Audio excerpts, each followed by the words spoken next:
Assalamualaikum warahmatullahi wabarakatuh. Saya perwakilan dari kelompok 3 ingin mempresentasikan hasil kerja dari kelompok kami, yaitu dengan judul Asuhan Keperawatan Anak dengan Pneumonia. Yang pertama akan dijelaskan oleh teman saya. Pneumonia. Apa sih pneumonia itu? Pneumonia itu merupakan suatu peradangan atau infeksi saluran pernafasan, khususnya pada paru-paru atau parenkim paru dan bronkiolus. Pneumonia ini biasanya terjadi akibat parasit, misalkan bakteri, jamur, virus, atau benda yang melalui oral yang masuk ke dalam tubuh atau juga bisa melalui hidung. Etiologi dari pneumonia. Etiologi dari pneumonia ini sudah saya singgung tadi beberapa poin di atas.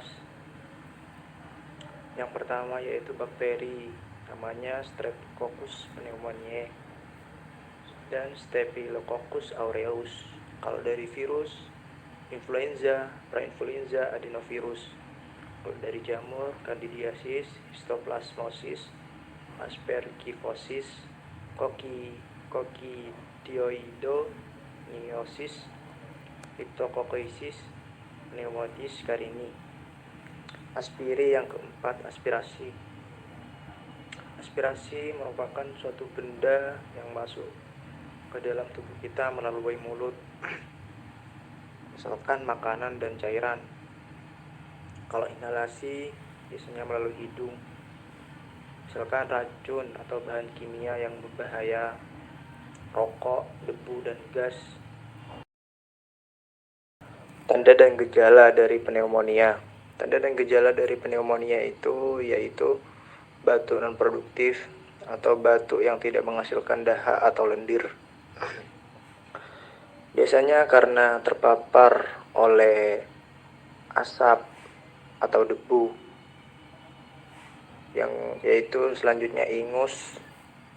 Kalau ingus ini biasanya karena ada iritasi di bagian saluran pernafasan, suara nafas lemah, retraksi interkosta, penggunaan otot bantu nafas, demam, bronki, kianosis, leukositosis, toraks. Foto menunjukkan infiltrasi melebar, batuk, sakit kepala, kekakuan dan nyeri otot, sesak nafas, menggigil, berkeringat, lelah. Gejala lain yang mungkin ditemukan dari di atas yaitu biasanya kulit yang lembab, mual dan muntah, dan yang terakhir kekakuan sendi. Pemeriksaan penunjang pada pneumonia. Yang pertama yaitu pemeriksaan pada darah tebih. Dapat terjadi leukositosis dengan hitungan jenis bergeser ke kiri. Yang kedua, fasilitas memungkinkan pemeriksaan analisis gas darah menunjukkan keadaan hipoksemia. Yang ketiga, pemeriksaan kultur darah jarang memberikan hasil yang positif, tetapi dapat membantu pada kasus yang tidak menunjukkan respon terhadap penanganan awal. Yang keempat yaitu foto dada, terlihat infiltrat alveolar atau zat padat, misalkan nanah, darah yang terlihat di parenkim paru-paru dan atau di seluruh lapangan paru. Penata laksanaan medis pada klien pneumonia. Yang pertama, bila dispenia berat, berikanlah oksigen. Yang kedua yaitu intravenous fluid drugs atau memasukkan cairan ke dalam vena. Contohnya, misalkan memasukkan cairan glukosa 10%. Terus tetesnya itu dibagi rata dalam 24 jam. Yang ketiga, pengobatannya yaitu bisa diberikan penicillin procaine 50.000 unit per kilogram. Dan juga bisa diberikan obat chlorafam fenicol yang 75 mg. Dan dosisnya itu dibagi 4 dalam sehari. Pathway. Tadi saya sudah dijelaskan di atas tentang etiologi pneumonia itu sendiri. Bisa disebabkan oleh bakteri, virus, jamur, dan benda asing lainnya. Ketika tubuh kita mengalami alergi atau infeksi, maka sistem imun kita itu akan melepaskan yang namanya histamin ke dalam pembuluh darah. Sehingga pembuluh darah itu akan mengalami dilatasi.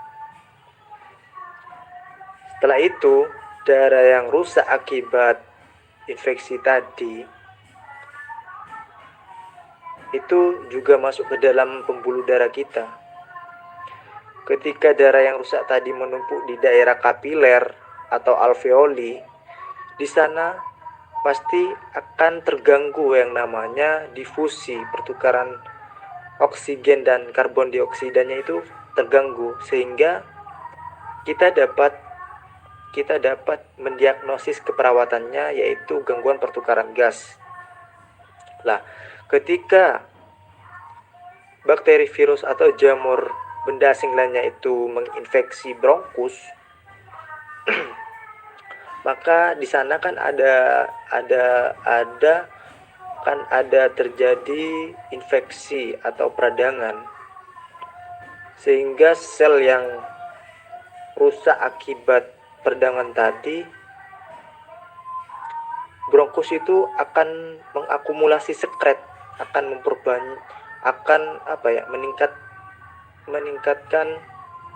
meningkat sekret lebih dari normal gitu, sehingga kita bisa ditarik diagnosis keperawatannya, yaitu ketidakefektifan bersihan jalan nafas.